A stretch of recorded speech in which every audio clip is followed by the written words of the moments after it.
You found it. Your home for the best content on your favorite team, the Fighting Tigers of LSU. Do us a favor. Subscribe to the channel. Leave your comments below. And be sure to smash that like button.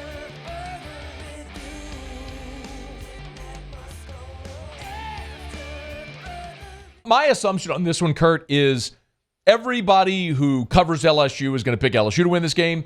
Everybody who's close to Florida State or covers them is going to pick the Noles to win this game. That's just when you have a really closely contested game, a lot of nervous energy. What is sort of the vibe check in Tallahassee here a couple days before the game? I think you nailed it. It's funny, one of my colleagues at the Osceola tournament, we were watching practice this morning, our last practice availability before the game. He's kind of like, so are any of us going to be the one to pick LSU, or are we just going to build those expectations up? Because, that is how it goes in these, where I think both these teams are real good. It's going to come down to a slim margin. And we're kind of each only getting to see one team. I've been incredibly impressed with this FSU team this preseason. And I think, frankly, if you ask the fans, I think the fans will be a little surprised that Florida State's not favored in this game. But I think, again, that's kind of how fandom goes and how when you're paying more attention to one side, how things go. But, the vibes are high all around for sure. Yeah, so one fan base is going to be supremely disappointed on Sunday night and have national title hopes on life support after one game. Let's talk about this Florida State team a little bit and what we know. So Jordan Travis is back. He's a 6-year starter. We all understand what he is there. Aside from Jordan Travis and let's say Johnny Wilson, Keon Coleman, right? We know that's kind of like the big three. What else? What other dynamic playmakers do we need to be aware of going into Sunday night? I would throw Trey Benson in there in the backfield. He's from Mississippi. He was at Oregon. He had a very severe knee injury last year at Oregon.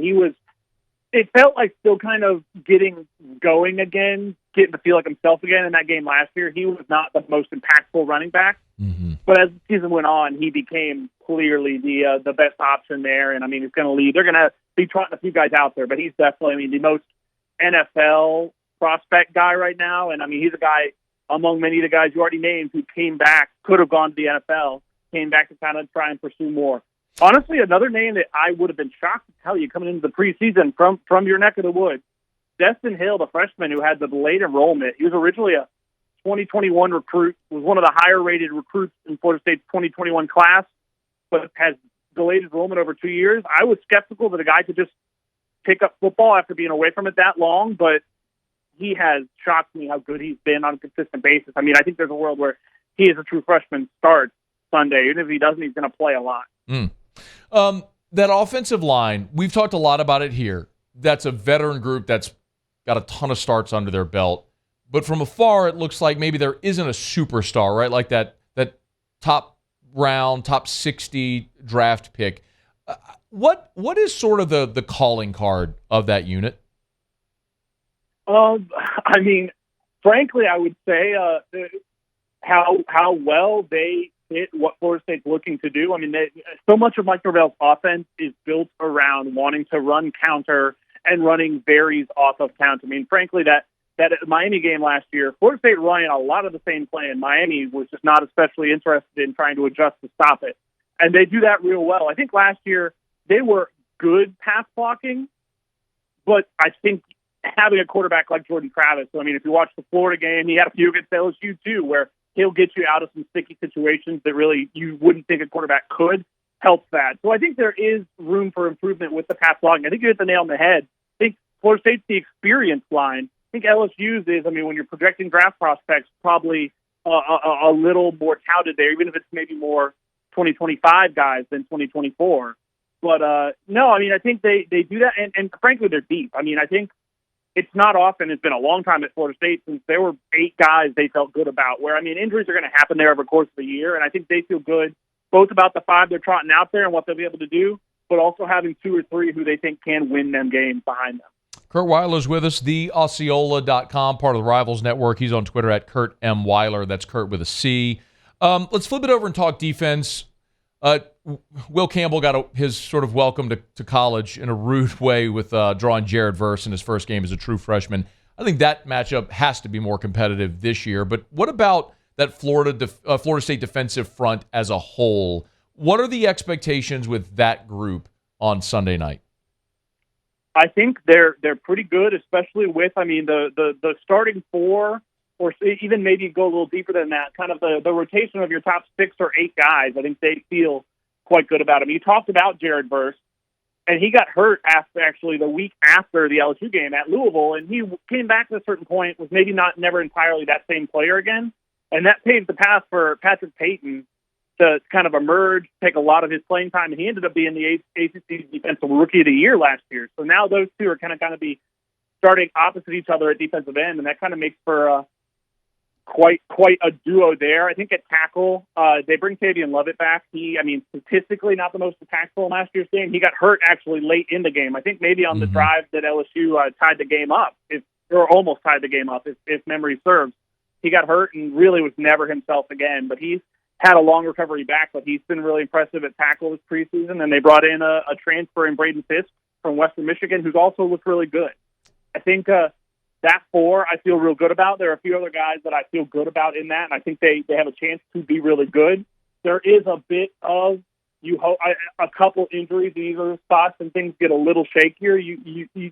The drop-off isn't incredibly steep, but it would be noticeable. But they're in a pretty good spot going into this weekend. What is the question mark, or if there is one, perceived weakness defensively for Florida State right now?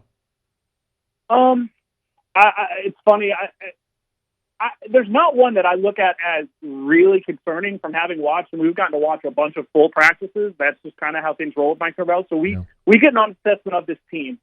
I like, especially kind of the starting 11 they're going to trot out across the board. Obviously, the big loss, really the only real loss on defense of note, was Jamie Robinson at safety, and they've had a few guys kind of battling there, trying to step up. It'll be interesting to see. I mean, you're getting thrown into the deep end a bit. He was definitely a leader of that defense, and so if a guy like Shaheem Brown can fill that void, or if they've got a few freshmen who've looked really good, they might be playing some freshmen back there, which is obviously in the too deep, that is, and obviously that's not an easy task going against those LSU wide receivers in your first game. I think the same could be said for linebacker, where I think you feel good about their top 2 or 3 guys.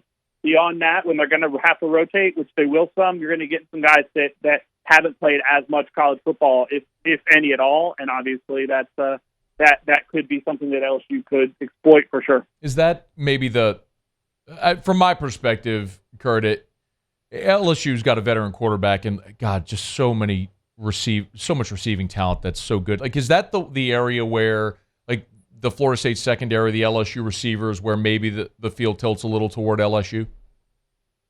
I'm not sure. I mean, I think I think truthfully, that is where on both sides of the ball the game will be decided, because I think Florida State's wide receiver group and tight ends, for that matter, you throw them in the mix, have also looked really good. So yeah, I think the case could be made. I mean, I know there's been a lot of talk about more deep balls for LSU's offense. It wasn't a huge part of Jaden Daniels' game last season. If that is a bigger part, if he's able to hit some of those, that would go a long way. And the chances might be there. I don't think by any means that Florida State's got one of the 5 best secondaries in the country by any means, but I think even without a Jamie Robinson, it's a chance to be good. But I'm curious is LSU going to be starting 2 new corners who are transfer additions? And that's, the Johnny Wilson, Keon Coleman, not even counting in any other guys, is quite a tough 1-2 punch to have to go about. So I really think which secondary performs better could very well be which team wins the game. It'd be remiss if we didn't talk about special teams, because that was a disaster for LSU, not only in this game a year ago, but really all season. It was an Achilles heel that was undeniable. They think they've fixed it a little bit.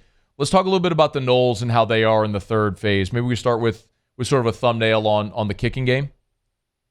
So the kicking game's been interesting. It wasn't great for Florida State last year either. I mean, I guess they hit one or 2 in last year's game, I want to say, the LSU game.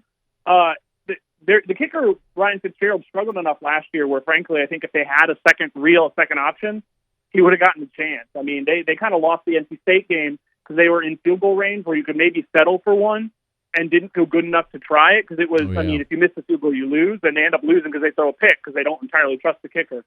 He has looked better this preseason. He was in a battle. I mean, they brought in a local kid who played at ETSU to really push it, and Ryan Fitzgerald won the job again. He has looked better, but until you see that in the game, there are definite questions over. I mean, you need to see it him do it when it counts to really believe in him. So it's interesting on both sides of that for sure. Return game, coverage units, I mean, all of that. There's how did those units look for Florida State? So the punt returner, it looks like it's going to be Keon Coleman. I think he's listed as the starter. They're replacing Micah Pittman there, who was not the most athletic with it, but was very consistent with catching the punt, which for Florida State from some of the past few years, Florida State fans took that for sure. But I think Keon's got a chance to be explosive back there. I mean, he's a pretty ridiculous athlete.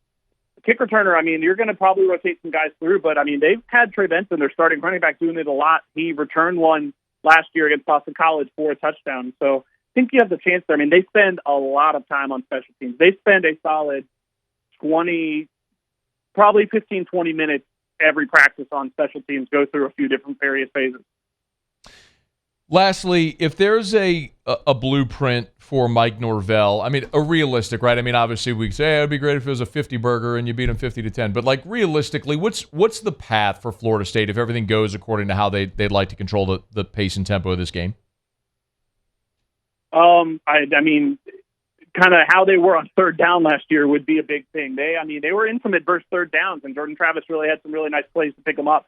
Yep. Staying on the field will be a big thing because, yeah, I mean, you keep that LSU offense, which I think we all think is going to be really good, off the field. I think you're testing those cornerbacks. You're seeing, I mean, in their first game at the new school where they're at, I think you're seeing, you obviously, I mean, Harold Perkins is kind of you always have to keep an eye on him type guy. I'm fascinated all the different ways LSU uses him, and if Florida State can't get him on Jaheim Bell, who's a really athletic tight end, and how he would handle that matchup. And frankly, I think you're going to have to run the ball. I think they ran the ball some, but not enough last year. I think with the run game and without Mason Smith available, you see how up to stopping the run that LSU defensive line is. They'll tee it up and kick it off 6:30 Central Time Sunday night in Orlando. Curt, you're right. We've talked a ton about this game for a lot of months. It's going to be nice to actually get on the field, play it, and have something to dissect afterwards. He's on Twitter at Curt M. Weiler, Curt with a C, theosceola.com if you want to check out the coverage there from the Florida State side this week. Curt, we appreciate it, man. Enjoy the game Sunday. You as well, Matt. Thanks for having me again. Hey, thanks so much for watching. Please leave your comments. I love to interact, and be sure to hit the red subscribe button below.